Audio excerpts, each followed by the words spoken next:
పల్లిలో ఘటన మరొక ముందే మరొక ఘటన చోటు చేసుకుంది. హిందువుల మనోభావాలకు సంబంధించినటువంటి అంశం ప్రధానంగా జరిగింది. ఇక్కడ మోండా మార్కెట్ సికింద్రాబాద్కు సంబంధించి అమ్మవారి విగ్రహాన్ని కాళ్ళతో తంతు వెళ్ళినటువంటి దృశ్యాలు ఇక్కడ మనం చూస్తున్నాం. ఇక్కడ అమ్మా న్యూస్ స్క్రీన్ పైన ప్రధానంగా కావాలని చేస్తున్నారన్నటువంటి విమర్శలు వినిపిస్తున్నాయి. వరుస ఘటనలు జరగడంతో పూర్తి స్థాయిలో హిందువులు స్పందిస్తున్నటువంటి పరిస్థితి కనిపిస్తుంది. దీనికి సంబంధించి పూర్తి అప్డేట్స్ అందించేందుకు మా ప్రతినిధి లిఖిత మనకి ఫోన్లో సిద్ధంగా ఉన్నారు. అసలు లిఖిత చెప్పండి. రైట్ రాజశేఖర్, ఈ సికింద్రాబాద్ అమ్మవారి ఆలయంలో దుండగుల హల్చల్ అనేది నిజంగా చాలా బాధాకరం అని చెప్పుకోవాలి. మనం సీసీ కెమెరా ఫుటేజ్ ని కూడా ఇందాక చూడడం జరిగింది. ఆ యొక్క కెమెరాలో కూడా క్లియర్ గా ఉంది. కావాలని ఇంటెన్షనల్ గా అమ్మవారి ఆలయంలోకి వెళ్లి గర్భగుడిలోకి వెళ్లి మరి అమ్మవారిని కాలితో తంతు ఆ యొక్క విగ్రహాన్ని విరగొట్టే ప్రయత్నం అయితే చేశారు. ఇక్కడున్న ఓ చెట్టు పై నుండి పైకి ఎక్కి పైన ఉన్న అమ్మవారి విగ్రహాన్ని కూడా ధ్వంసం చేసే ప్రయత్నం అయితే చేశారు. వెంటనే ఉన్న స్థానికులు ఎవరైతే ఉన్నారో మార్నింగ్ వాకింగ్ కి వెళ్లే వాళ్ళైతే ఈ యొక్క ఘటనను చూసి వెంటనే పక్కన ఉన్న స్థానికులందరినీ కూడా పోగు చేయడం, వారందరూ కలిసి వీరిని కొంతవరకు దేహశుద్ధి చేసి పోలీసులకైతే అందించారు. అయితే అతను కొంతవరకు ఈ కొట్టిన దెబ్బలకు స్పృహ కోల్పోయాడు. అతనికి ప్రస్తుతం ట్రీట్మెంట్ అయితే జరుగుతుంది. అసలు అతను ఇక్కడి స్థానికుడా లేదా అనే విషయాలపైన కూడా పోలీసులు ఆల్రెడీ దర్యాప్తు అయితే స్టార్ట్ చేశారు. అయితే ఇక్కడున్న స్థానికులు చెప్తున్న వివరాల ప్రకారం చూసుకున్నట్లయితే గత కొద్ది రోజులుగా కూడా ఈ యొక్క చర్యలు అనేటివి చేపట్టేందుకు రెక్కీ అనేది నిర్వహించడం జరుగుతుంది. ఆ రెక్కీలో భాగంగానే తాము కూడా ఇంతకు ముందు పోలీస్ అధికారులకు చెప్పాము, ముస్లింస్ కొంతమంది ఇక్కడ రాత్రి టైంలో తిరుగుతున్నారు, మీరు కొంచెం చర్యలు తీసుకోవాలి అంటూ కోరినప్పటికీ కూడా పోలీస్ అధికారులు కూడా కొంత ఈ విషయాన్ని పక్కన పెట్టేయడం వల్లనే ఈ యొక్క ఘటన అనేది ఈ రోజు చోటు చేసుకుందంటూ కూడా ఇక్కడ స్థానికులు ఆవేదన వ్యక్తం చేయడం అయితే జరుగుతుంది. దాదాపుగా 150 సంవత్సరాల చరిత్ర గల ఈ అమ్మవారి యొక్క ఆలయంలో ఇలాంటి చర్యలకు పాల్పడడం కావాలని చెప్పేసి చేస్తున్నారు. పక్కనే వేరే మతానికి సంబంధించిన మసీదు కూడా ఉంది. సో ఆ మసీదులో కూడా చాలా మంది ఎక్కడెక్కడి నుండో కేవలం భారతదేశంలోని ముస్లింసే కాకుండా ఇతర రాష్ట్రాల నుండి ఇతర దేశాల నుండి కూడా ముస్లింస్ వస్తూ ఉంటారు. వారు కావాలని ఈ చర్యలకు పాల్పడుతున్నారు. ఇప్పటికైనా ప్రభుత్వం దీనిపైన చర్య తీసుకోకపోతే మరోసారి బై ఎలక్షన్స్ వచ్చే విధంగా ఇక్కడున్న హిందువులందరూ కూడా చర్యలు చేపడతామంటూ కూడా చెప్తున్న పరిస్థితి అయితే ఇక్కడ నెలకొంది. వ్యక్తికి సంబంధించి ఏమైనా వివరాలు తెలుస్తున్నాయి మనకి? ఆ వ్యక్తి ఎవరు, ఆయన పేరేంటి, ఎక్కడి నుంచి వచ్చారు?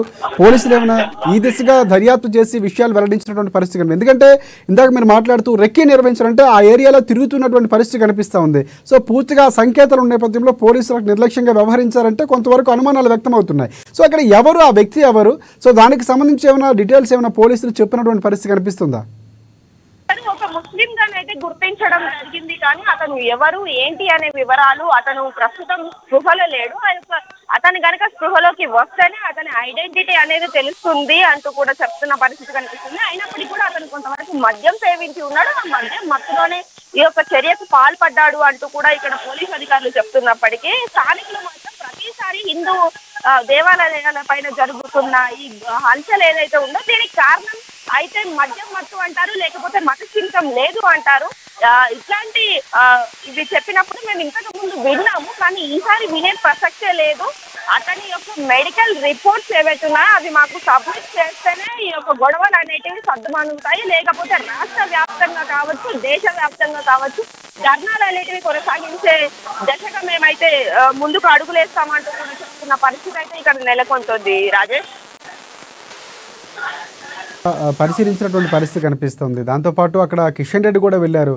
ఇటువైపు అక్కడ ఉన్నటువంటి నియోజకవర్గానికి సంబంధించి శ్రీ గణేష్ కూడా వెళ్ళేటువంటి పరిస్థితి కనిపిస్తుంది. మరొక నేత బీఆర్ఎస్ పార్టీకి సంబంధించి తలసాని కూడా వెళ్ళారు. సో ఇక్కడ ప్రధానంగా ఇలాంటి ఘటనలు జరగడం అనేది మంచిది కాదు. అంటే ఇప్పుడున్నటువంటి ప్రాంతానికి కానీ ఈ సందర్భంలో జరగడం కూడా కొంతవరకు ప్రభుత్వంపై కూడా ప్రభావం పడే అవకాశం కనిపిస్తుంది. సో ప్రభుత్వం నుంచి చర్యలు ఏమైనా మొదలయ్యే అవకాశం ఉందా? పోలీసులకు సంబంధించినటువంటి ఒక దీనికి ఎండ్ కార్డు వేయకపోతే, ఒక స్పష్టమైనటువంటి న్యాయం చేయకపోతే భవిష్యత్తులో కూడా ఇలాంటివి జరిగితే ఎవరు బాధ్యత తీసుకుంటారు అనేది హిందూ సంఘాల నుంచి వినిపిస్తున్నటువంటి అంశంగా చెప్పుకోవచ్చు. సో ఇక్కడ కిషన్ రెడ్డి ఇందా మాట్లాడుతూ కూడా కావాలనే దొంగగా చిత్రీకరించే ప్రయత్నం చేస్తున్నారు. ఒకలేమో మతోన్మాదులు అని అంటున్నటువంటి పరిస్థితి కనిపిస్తుంది. అక్కడ మతోన్మాద అనే పదం కూడా వాడినటువంటి పరిస్థితి కనిపిస్తుంది. సో దీనికి సంబంధించి పోలీసులు ప్రధానంగా చర్యలు తీసుకోవాల్సిన అవసరం ఉంది. ఇందాక మీరు మాట్లాడుతూ కూడా అక్కడ ఉన్నటువంటి రెక్కీ నిర్వహించారు, పోలీసులకి చెప్పినా కూడా పట్టించుకోలేదు. సో ఇలాంటి వాదనలు వినిపిస్తున్నటువంటి పరిస్థితి కనిపిస్తుంది. సో ప్రభుత్వానికి సంబంధించి మంత్రులు ఎవరైనా స్పందించి అక్కడికి వెళ్ళే అవకాశం ఏమైనా మనం ఎక్స్పెక్ట్ చేయొచ్చు అంటారు లిఖిత? ప్రస్తుతానికైతే ఇక్కడికి కాంగ్రెస్ ప్రభుత్వం నుండి ఏ నాయకుడు అయితే రాలేదు. బీజేవైఎం నుండి మహేందర్ రెడ్డి రావడం జరిగింది. అంతేకాకుండా కేంద్ర మంత్రి కిషన్ రెడ్డి కావచ్చు, ఇక్కడి స్థానిక ఎమ్మెల్యే అయిన తలసాని శ్రీనివాస్ యాదవ్ కావచ్చు, ఇతర కంటోన్మెంట్ కి సంబంధించిన ఎమ్మెల్యే శ్రీ గణేష్ కూడా చేరుకోవడం అయితే జరిగింది. వారు కూడా కొంతవరకు, ఎందుకంటే ఈ పూర్తి వివరణ చూసుకున్నట్లయితే ఆ యొక్క సీసీ ఫుటేజ్ లో కూడా క్లియర్ గా కనబడుతుంది. కావాలని ఒక గర్జ్ అనేది పెట్టుకొని ఎన్నో రోజులుగా అమ్మవారి యొక్క విగ్రహం పైన దాడి చేయాలనే ఉద్దేశంతోనే అతను ఈ యొక్క చర్యకు పాల్పడినట్టుగా క్లియర్ గా విజువల్స్ లో మనం కూడా చూడొచ్చు. అమ్మవారిని కాలితో తనుతూ బూతులు తిడుతున్న పరిస్థితి కూడా ఆ సీసీ కెమెరాలో మనకు కనిపిస్తుంది. పూర్తి స్థాయి విగ్రహాన్ని విరగొట్టిన తర్వాత కూడా లోపల ఉన్న గర్భగుడిలో ఉన్న విగ్రహాన్ని విరగొట్టినా కానీ మళ్ళీ బయటకు వచ్చి ఈ యొక్క చెట్టు ఏదైతే రావి చెట్టు ఉందో ఆ చెట్టు పైకి ఎక్కి పైన అమ్మవారి విగ్రహ రూపం ఒకటి ఉంటుంది, ఆ రూపాన్ని కూడా విరగొట్టే ప్రయత్నం అయితే చేశారు.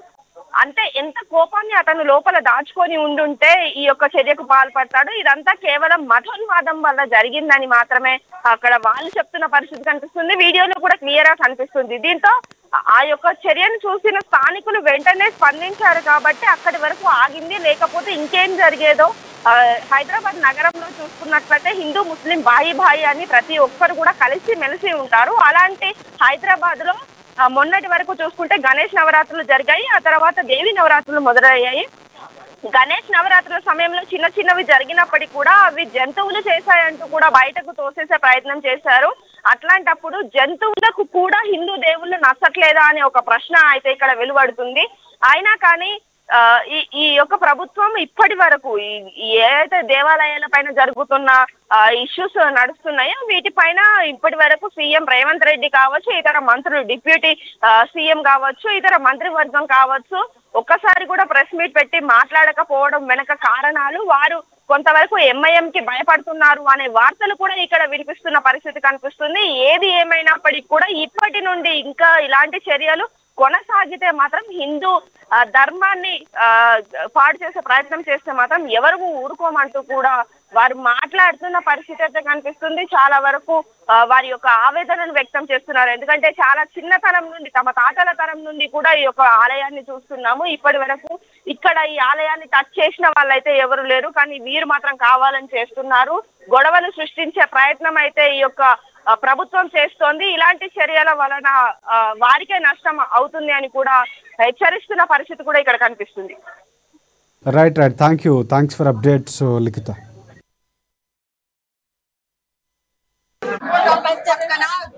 ముత్యాలమ్మ మందిరం పాస్పోర్ట్ ఆఫీస్ పక్కన ఉన్న అమ్మవారి గుడి అన్యాయంగా పొద్దున 3 నుంచి 4 మధ్యలో అమ్మవారి విగ్రహాన్ని పెకిలించి అంటే పీకి లాగి బయటకు తీసుకొచ్చి పారేసి కాడతో తొక్కి విరగొట్టారు.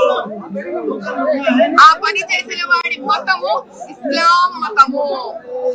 మరి వాడి పేరు ఏం పెట్టాలో మీరే పెట్టుకోండి కదా, తెలియదు. వాడు ఇంత చేస్తే ఇదే ముత్యాలమ్మ గుడి పక్కన దుర్మార్గంగా దౌర్జన్యంగా ఇల్లీగల్ గా మస్జిద్ కట్టున్నారు. 5 మంది ముస్లిం కుటుంబాలు అక్కడ, 99% హిందువులు అక్కడ.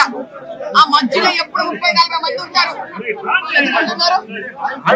అంటే ఇంత పాస్పోర్ట్ ఆఫీస్ పక్కన నవరాత్రులు జరిగిన తర్వాత ఇక్కడ వచ్చి ముత్యాలమ్మ విగ్రహాన్ని బయట పడేసి హింసించి విరగొడితే వీడియో కూడా తీశారు మన దగ్గర. అమ్మవారు కూడా కరుణిస్తోంది. హింసబడి అనంతాన్ని విరగొట్టుకొని ఈసారి ప్రూఫ్ కూడా ఇచ్చింది. కెమెరాలు ఎన్ని విరగొడితే ఏంటి, వాడు దొరికిండు. మరి కెమెరాలో వాడు ముగ్గురు, ఒక్కడి మొహం దొరికింది. కాబట్టి ఈసారి చేసినోడిని తీసుకొచ్చి ఇక్కడ ముందు కొరడాతో కొట్టాలి. ఎందుకంటే మా గుండెల మీద పడింది కొరడా దెబ్బలు, మా అమ్మవారి మీద పడి తొక్కి కొట్టిండాడు. అది కదా నేను అడుగుతా, ఏ రోజైనా హిందువులు ఎన్నడైనా దర్గా దగ్గర పోయినామా? మనం కూడా నవ్వి పూజలు చేస్తామా? వెంటనే మనకి లేదు, అక్కర్లేదు మనకి. ఏ రోజైనా మస్జిద్ లో పోయి దాన్ని ఏమైనా చేసినామా? ఏ రోజైనా ఎవరినైనా ఏమైనా కొట్టినామా, తిట్టినామా? అవేం చేసిందయ్యా ముత్యాలమ్మ? ఎవడింటి పోయి ఏం చేసింది?